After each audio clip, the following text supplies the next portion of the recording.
குழந்தைகளுக்கு ரொம்பவும் பிடித்த பிரெட் பீஸா எப்படி தவால செய்யறதுன்னு பார்க்கலாங்க. இதை செய்யறது ரொம்ப ஈஸி. 5 நிமிஷத்துல செஞ்சிடலாம். இதை ஸ்நாக்ஸுக்கும் நீங்க செஞ்சு கொடுக்கலாம், இல்லை லஞ்ச் பாக்ஸுக்கும் கொடுத்து விடலாம். வாங்க எப்படி செய்யறதுன்னு பார்க்கலாம். நான் 2 வீட் பிரெட்டை ஒரு தட்டில் வச்சிருக்கிறேங்க.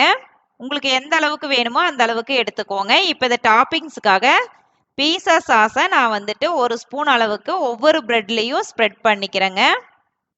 அடுத்ததா கெச்சப் சேர்த்திக்கிறேங்க. அதுவும் ஒவ்வொரு ஸ்பூன் சேர்த்திக்கிறேன்.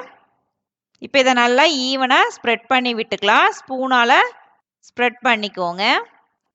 அடுத்ததா நான் ஸ்ப்ரிங்கிள் பண்ணிக்க போகிறேங்க. ஃபஸ்ட்டு சில்லி ஃப்ளேக்ஸ், அடுத்ததா ஓரிகானோ ஹெர்ப்ஸு, அடுத்ததா நான் வெஜிடபிள்ஸ் ஒவ்வொன்றா சேர்த்திக்க போகிறேங்க.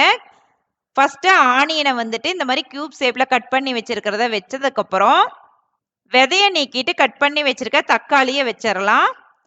அதுக்கு அடுத்ததாக கேப்சிகம் நான் 3 கலர் எடுத்திருக்கேன். ஃபஸ்ட்டு எல்லோ வச்சதுக்கப்புறம் க்ரீன், அதுக்கப்புறம் ரெட்டு வச்சுக்கிறேங்க. உங்ககிட்ட என்ன கலர் இருக்கோ அந்த கேப்சிகம் வச்சுக்கலாம். அடுத்ததாக ஸ்வீட் கார்ன், இது வேக வச்சது இல்லை, கடையிலிருந்து வாங்கிட்டு வந்ததுங்க.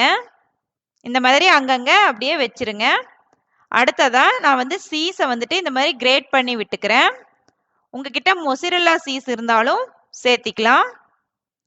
அடுத்ததாக மேலே சில்லி ஃப்ளேக்ஸ் கொஞ்சம் தூவி விட்டுட்டு ஓரிகானோ ஹெர்ப்ஸ் கொஞ்சம் ஸ்ப்ரிங்கிள் பண்ணிக்கலாம்.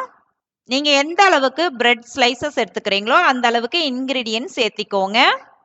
இப்போ அடுப்பை பற்ற வச்சுட்டு தோசைக்கல்லை அடுப்பில் வச்சுட்டு பட்டர் 1 ஸ்பூன் சேர்த்திக்கலாம். இதை நல்லா ஈவனாக ஸ்ப்ரெட் பண்ணி விட்டுக்கோங்க. நல்லா மெல்ட் ஆனதுக்கப்புறம் நம்ம ஆல்ரெடி ரெடி பண்ணி வச்சுருக்க பிரெட் பீஸாவை வச்சு மூடி போட்டு 2 நிமிஷம் லோ ஃப்ளேமில் வச்சுட்டு வேக வச்சு எடுத்துக்கலாங்க. இப்போ வெந்ததுக்கப்புறம் ஒரு தட்டுக்கு ட்ரான்ஸ்ஃபர் பண்ணிடலாம். இதே மாதிரி அடுத்த பிரெட்டையும் டோஸ்ட் பண்ணி எடுத்துக்கோங்க. அடுப்பை கண்டிப்பாக சிம்மில் தான் வச்சுக்கணும். 2 நிமிஷம் வெந்தால் போதும், ரொம்ப நேரம் வேக வைக்க வேண்டியதில்லை. இப்போ நான் உங்களுக்கு கட் பண்ணி காமிக்கிறேன். நீங்கள் இந்த மாதிரி வீட்டில் செஞ்சு கொடுத்தீங்கன்னா குழந்தைங்க ரொம்ப விரும்பி சாப்பிடுவாங்க. பாருங்க, சூப்பராக வீட்டிலேயே பிரெட் பீஸா ரெடி பண்ணியாச்சுங்க. நீங்களும் இந்த ரெசிபியை உங்கள் வீட்டு கிச்சனில் ட்ரை பண்ணி பாருங்க ஃப்ரெண்ட்ஸ். எப்படி வந்துச்சுன்னு கமெண்ட்ஸ் பண்ணுங்க. நெக்ஸ்ட் வீடியோவில் உங்களை புதுவித ரெசிபியுடன் மீட் பண்ணுறேங்க. Bye bye friends.